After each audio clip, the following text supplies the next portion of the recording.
2016年创建的 OnlyFans 在2021年时收入已经达到了48亿美元，分给创作者38.6亿美元，利润高达4.33亿美元，同比增长了7倍。但这个平台只有一个网站，而且没有搜索功能。更奇怪的是，迄今为止都没有 App。今天我们就来聊聊目前全球最火爆的创作者平台 OnlyFans。OnlyFans 有多火爆呢？据英国 BBC 媒体报道，有不少人考虑把 OnlyFans 当成副业。毕竟每个月访问 OnlyFans 的用户就有3亿多，而且平台每个月向创作者支付的费用就超过3亿美元。究竟是什么样的内容可以赚取这么高的收入呢？ OnlyFans 70%到80%的内容都跟 P 站的内容相似。说到这儿，你应该懂了吧？我在 OnlyFans 的官方博客中看到，有几个帖子是推广新加入 OnlyFans 的厨师和摄影师的。帖子的评论寥寥无几，仅有的几个回复中都是在推广自己的账号，这就很尴尬。要知道 OnlyFans 创建初衷并不仅仅是这一类内容，而是希望内容多元化一些。这一多元化了，直接导致了现在内容类型的单一化，这一点也挺有意思的。OnlyFans 的内容逐渐与 P 站越来越接近的时候，80%的分成比例，没有搜索带来的恶性竞争，以及可以获得稳定收入的付费订阅机制，让很多同类型内容的创作者直接从 P 站来到了 OnlyFans， 这也与 P 站形成了直接的竞争。其中就有很多 P 站的模特直接在 OnlyFans 开设账号，并逐渐把 OnlyFans 作为首要的内容发布平台。为什么创作者都争先恐后的来 OnlyFans 开设账号呢？一句话，既能保护内容版权，又能让创作者多赚钱。展开来说就4点。第一，分成比例高。虽然 P 站最高也可以达到80%的分成比例，但它是有门槛的。相反 OnlyFans 承诺，只要是创作者就是80%的分成，没有任何的条件，能多赚点，为什么要少赚呢？从赚钱的角度讲，目前还没有哪个平台比 OnlyFans 的分成比例更高。举个例子，2021年 YouTube 有288亿美元的广告收入，向创作者支付了超过150亿美元，是全球分给创作者收入最多的平台。其中这一年排名前10的创作者收入都在1000万美元以上，排名第1的创作者 MrBeast 收入高达5400万美元。但是 YouTube 的分成比例只有 55%。 第二，避免内容的盗版和分发。大家都知道，这种性质的内容，一些创作者是很介意自己的作品被四处传播的。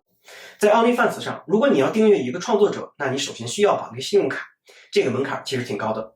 因为不是所有人都可以有信用卡，这在一定程度上可以避免内容被盗版。但是在 P 站上，只要你点击我已年满18岁，就可以浏览创作者的内容了。而且 P 站曾经有一个网站联盟的合作模式，可以让任何一个网站展示 P 站的内容，因为只有更多的展示才能获得更多的广告收入，这是 P 站本身的商业模式决定的。但这种内容分发模式会不可避免地伤害到创作者，更不要说低门槛导致的内容被肆意下载、恶意传播了，这曾经也给 P 站带来了不少法律纠纷。第三，高频互动带来的亲密感。OnlyFans 可能是拥有最强私信功能的创作者平台，既能1对1的私聊，也可以群发通知。私信的内容类型更是多样，文字、图片、音频、视频肯定是支持的。最有特色的莫过于在私信中直接发布付费内容。据统计，除了订阅之外，打赏和私信的付费内容也是 OnlyFans 的创作者主要的收入来源。毕竟相似的内容在 P 站不计其数，甚至一些创作者在简介中很直白地表示自己24小时在线，你快来跟我聊天吧。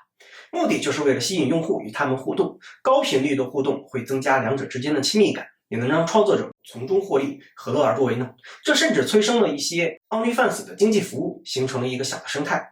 第四，订阅创作者而不是平台。在 OnlyFans， 用户订阅的是创作者，而 P 站订阅的是会员。虽然都是订阅制，定期付费，但这两者有很大的不同。前面我们也提到，在 OnlyFans 上，创作者是非常乐意跟订阅用户互动的，不仅可以促进用户订阅续费，时不时还有打赏和付费内容的收入。也正因为如此，创作者比平台更清楚用户想要什么样的内容。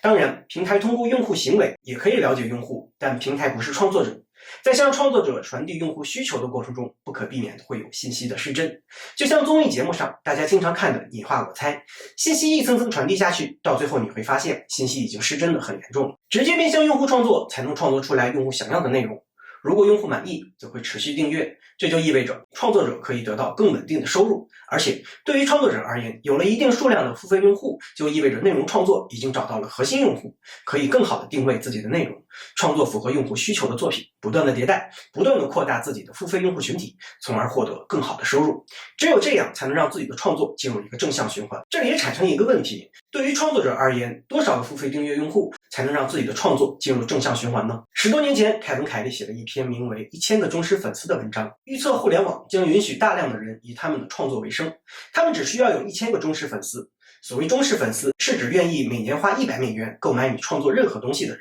这样每年获得10万美元的收入。创作者可以通过这10万美元一边过着舒适的生活，一边创作。2年前，创作者经济领域的投资人李进提出了一个更为激进的观点，他认为只要有100个忠实粉丝，每个粉丝愿意每年为你支付1000美元，年收入也是达到10万美元，就可以过着舒适的生活了。